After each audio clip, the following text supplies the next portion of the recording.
यह कहानी शुरू होती है एक बदबू से, लेकिन खत्म होती है एक ऐसे सच पर जो आपको अंदर तक हिला देगा। सोचिए, आप किसी से प्यार करते हैं, इतना कि उसके लिए सब कुछ छोड़ देते हैं, घर, रिश्ते, अपनी पहचान तक। और फिर एक दिन वही इंसान आपको मिलने के लिए बुलाता है। आप विश्वास के साथ जाते हैं, लेकिन वापस कभी नहीं लौटते। नमस्कार, आप देख रहे हैं न्यूज इरा के खास कार्यक्रम खामोश वारदात, और मैं हूं आपके साथ विपिन। अगर आप चैनल पर नए हैं तो चैनल को सब्सक्राइब और फॉलो कर लें, और साथ ही बेल आइकन दबाना न भूलें। तारीख होती है 14 मार्च, जगह रोहतास, प्रखंड अकोडी गोला और गांव बाघाखोर। एक छोटा सा गांव जहां जिंदगी धीरे धीरे चलती है, जहां लोग एक दूसरे को जानते हैं, जहां सुबह शोर नहीं रूटीन लेकर आती है। उस दिन भी सब कुछ वैसा ही चल रहा था। चूल्हे जल रहे थे, बच्चे मैदान में खेल रहे थे और कुछ लोग खेतों की तरफ जा रहे थे। लेकिन उन्हें नहीं पता था कि कुछ ही मिनटों में उनकी यह समान सुबह एक खौफनाक याद बन जाएगी। सुबह करीब 9 बजे होंगे। 3-4 लोग खेत की तरफ जा रहे थे और तभी एक बदबू जो तेज और असहनीय थी। पहले उसने ध्यान नहीं दिया, लेकिन जैसे जैसे कदम बढ़े बदबू और गहरी होती चली गई। एक आदमी वहां रुकता है, उसने चारों तरफ देखता है और बोलता है, कुछ तो है। वह उस दिशा की ओर बढ़ जाता है जहां एक पुराना कुआं होता है। वह कुआं अब इस्तेमाल में नहीं रहता। चारों तरफ झाड़ियां और एक अजीब सी खामोशी। एक आदमी धीरे धीरे आगे बढ़ता है। उसने झुककर अंदर देखता है और कहता है, अगले ही पल उसकी सांसें थम सी जाती है। चेहरा सफेद हो जाता है। वह पीछे हटता है। आवाज कांप रही होती है। बोलता है, अंदर लाश है। बस इतना सुनना था और गांव में हड़कंप मच जाता है। लोग दौड़कर पहुंचते हैं। भीड़ बढ़ने लगती है। कोई फोन कर रहा होता है, कोई वीडियो बना रहा होता है, और कुछ लोग बस खामोश खड़े रहते हैं।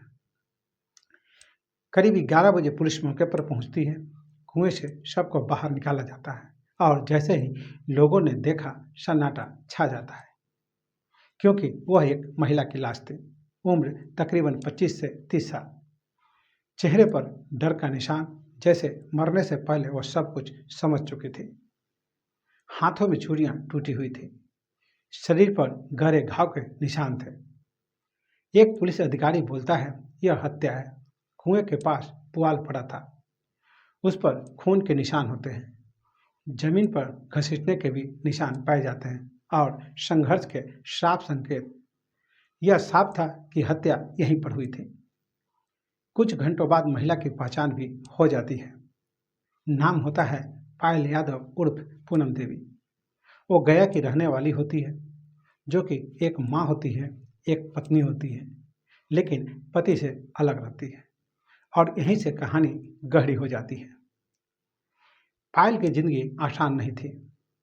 शादी में झगड़े थे, तनाव था और एक गहरा अकेलापन। इसी अकेलापन में उसकी जिंदगी में आता है एक नया नाम, धर्मेंद्र। पहले उससे दोस्ती होती है, फिर उसको सहारा देता है, और फिर धीरे धीरे यही दोस्ती और यही सहारा प्यार में बदल जाता है। पायल को लगने लगता है अब सब कुछ ठीक हो जाएगा। उसने सब कुछ छोड़ देता है। दोनों आंध्र प्रदेश चले जाते हैं। वहां मजदूरी करने लगते हैं, साथ रहने लगते हैं। पायल उस पर पूरी तरह भरोसा कर लेता है, लेकिन यही सबसे बड़ी गलती हुई। एक दिन धर्मेंद्र गांव वापस लौट आता है और बिना बताए दूसरी शादी भी कर लेता है। एक नई जिंदगी की शुरुआत करता है जहां पायल का कोई नाम नहीं होता। जब पायल को यह बात पता चलता है तो अंदर से टूट जाती है, लेकिन वह चुप नहीं बैठती। 13 मार्च को वो फोन करती है, मुझे जवाब चाहिए। उसकी आवाज में दर्द था, गुस्सा था और एक आखिरी उम्मीद भी। रात के करीब 10 बज रहे होंगे। धर्मेंद्र उसे बुलाता है। जहाँ एक सुनसान जगह होती है, पायल वहाँ पहुँच जाती है, लेकिन उसे नहीं पता था कि यह मुलाकात उसकी आखिरी होगी। धर्मेंद्र वहाँ अकेला नहीं होता। उसने अपने साथियों को पहले ही बुला रखा था। जैसे ही पायल वहाँ पहुँचती है, उसे घेर लिया जाता है।